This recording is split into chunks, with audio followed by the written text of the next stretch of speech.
नहीं रहे कांग्रेस नेता सज्जन कुमार। पहले ही चुनाव में बने थे जायंट किलर। दिल्ली के पहले सीएम को हराया। चाय बेचने से सियासत के किंग मेकर तक। सिख दंगों में दोषी, उम्र कैद की सजा। दिल्ली के बड़े कांग्रेस नेता और पूर्व सांसद सज्जन कुमार का गुरुवार को निधन हो गया। एक समय दिल्ली की राजनीति में उनका काफी दबदबा था। उन्होंने निगम पार्षद से अपना राजनीतिक सफर शुरू किया और 3 बार लोकसभा सांसद बने। हालांकि जीवन के आखिरी साल उन्होंने तिहाड़ जेल में बिताए।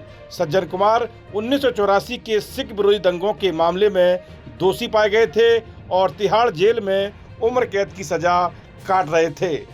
जेल में उनकी तबीयत बिगड़ने के बाद उन्हें दिल्ली के सफदरगंज अस्पताल ले जाया गया, जहां डॉक्टरों ने उन्हें मृत घोषित कर दिया। राजनीति में आने से पहले सज्जन कुमार दिल्ली में चाय की दुकान चलाते थे। बाद में वे पूर्व प्रधानमंत्री इंदिरा गांधी के बेटे संजय गांधी के करीबी बन गए। इसके बाद उनका राजनीतिक करियर तेजी से आगे बढ़ा। एक समय 1984 के दंगों और दिल्ली की राजनीति में उनके प्रभाव की खूब चर्चा होती थी, लेकिन बाद में दंगे के मामले में दोषी ठहराए जाने के बाद उनकी राजनीतिक पारी का अंत हो गया। अपने पहले ही लोकसभा चुनाव में उन्होंने दिल्ली के पहले सीएम चौधरी ब्रह्मप्रकाश को हराकर देश की राजनीति में हलचल मचा दी। पूर्व सांसद सज्जन कुमार का जन्म 23 सितंबर 1945 को हुआ था। उन्होंने दिल्ली नगर निगम का चुनाव जीतकर राजनीति में कदम रखा। कांग्रेस से चुनाव लड़ने के लिए उन्हें टिकट दिलाने में चौधरी हीरा सिंह की अहम भूमिका रही। उस समय हीरा सिंह दिल्ली के जाट समुदाय के बड़े नेताओं में गिने जाते थे।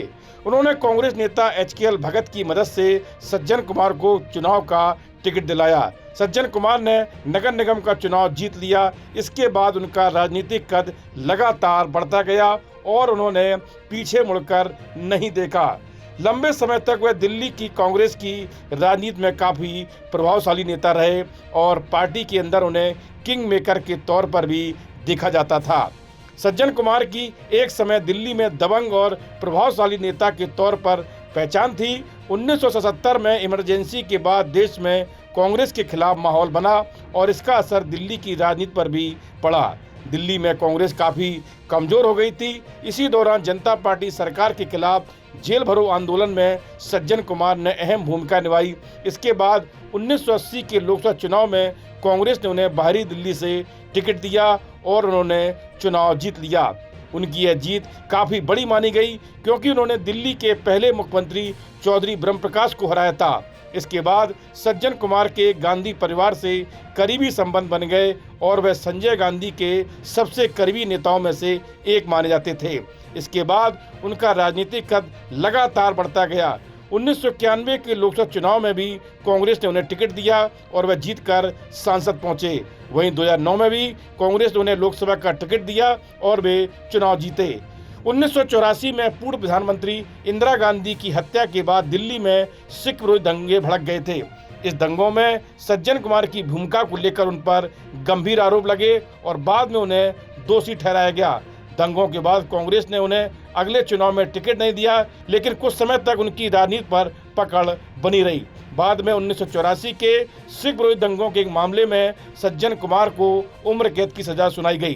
दिसंबर 2018 में दिल्ली हाईकोर्ट के फैसले के बाद उन्होंने कांग्रेस की प्राथमिक सदस्यता से इस्तीफा दे दिया। इसके बाद वह तिहाड़ जेल में उम्र कैद की सजा काट रहे थे। जेल में रहते हुए उनकी तबीयत खराब हुई और गुरुवार को उनका निधन हो गया। इस वीडियो में इतना ही। आप देखते रहिए GUP उत्तराखंड।